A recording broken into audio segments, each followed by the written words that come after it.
Bush administration needed it. And then they defended the program like a dog on a postman's leg, and they still do to this day. So we responded. And our research work that this group that became the coalition did began to involve working with investigative journalists, including, as I mentioned, Mark Benjamin, but also including Catherine Ebach of Vanity Fair, who wrote the story Rorschach and Ah, which was the first story really detailing the role of psychologists Mitchell and Jesse.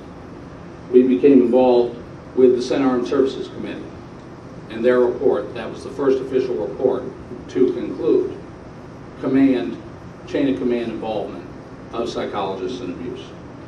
We, and I really want to thank Brad for this, made the mini convention in San Francisco happen in 2007, which was one of the first sort of town meeting environments for the profession of psychology to debate what I just described to you.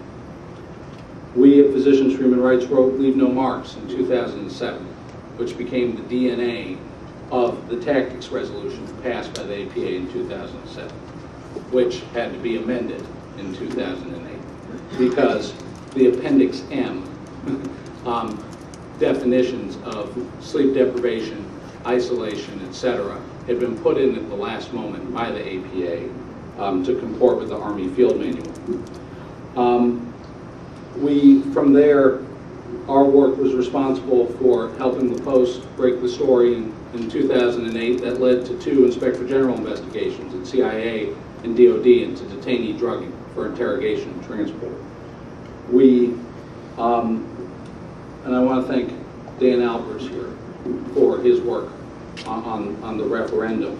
This group, and I did very little to nothing in the referendum. I just want to be clear. I was initially against the referendum. I was wrong, my bad. So it wasn't just about research, it was about organizing. It was about changing the rules. And Physicians for Human Rights, as I mentioned, in 2008, we wrote Broken Laws, Broken Lives, which helped us see through medical evaluations of prisoners held at Bagram, Guantanamo, and Abu Ghraib, the systematic nature of the psychological and physical tactics that were being used at Guantanamo under the supervision of health professionals. And then back to Dr. Stephen Reisner, who ran for president,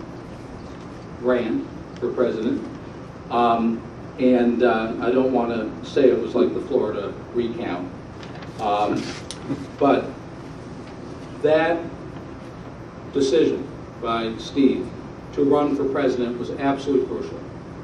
We didn't win, you may have heard, but the act of him running for office was amazing. To think back to where we were in 2006, we had 12 people, okay? We had basically 12 people, and most of them are in this room right now. And the fact that you could challenge them, Steve, the fact that you could get the votes you did, was a sign that we had gone from 12 people and a couple articles, and at the PsySR, it was the PsySR reception in New Orleans where we had first all been together. We could go from that to the front page of the New York Times, the Jawad story at the 2008 convention, a profile in Newsweek on Steve Reisner, in a movement of psychologists. That wasn't just 12 people in the room. That was a profession saying no. A profession saying law and ethics are separate. Ethics are here, and it's going to stay here. It was psychologists being psychologists. And there's a lot more to say. I can go on and on and on and on, and we can all begin to slowly doze off. But without that work, the Physicians for Human Rights report, Experiments in Torture, couldn't have happened. It was the work of Brad Olson. There was a lot of emails from Jean Marie Arrigo. There was a lot of phone calls in the middle of the night from Steve Reisner, and a lot of phone calls early in the morning from Steve. What's he doing that early? It was late. Yeah. That helped us see what we needed to see to write Experiments in Torture. We couldn't have written that report without their help and without an intern noticing that the Code of Federal Regulations on research had changed. Whoops. But we now have no longer an issue. We have a movement. We have ethics complaints in 3 states. We have the APA supporting an ethics action, the Texas Licensing Board, against James Mitchell. Is it probably political? Yeah. They're not supporting Lesso and they're not supporting James' complaints, but they are supporting this.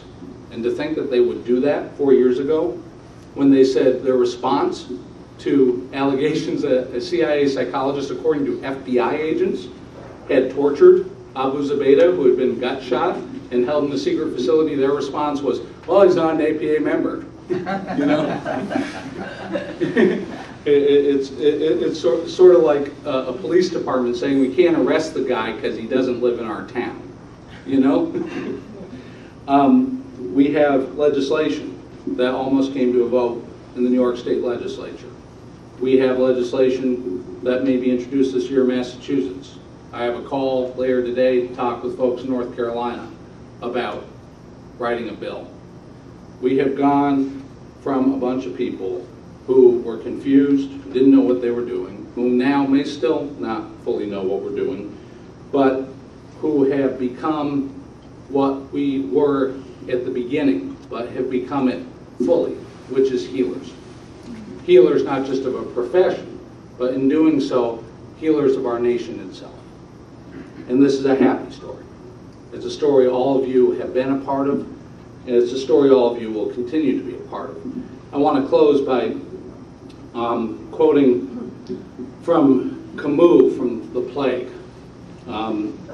It could be only the record of what had to be done, and what assuredly would have to be done again, in the never-ending fight against terror and its relentless onslaughts. Despite their personal afflictions, by all who, while unable to be saints, but refusing to bow down to pestilence, strive their utmost to be healers. Thank you.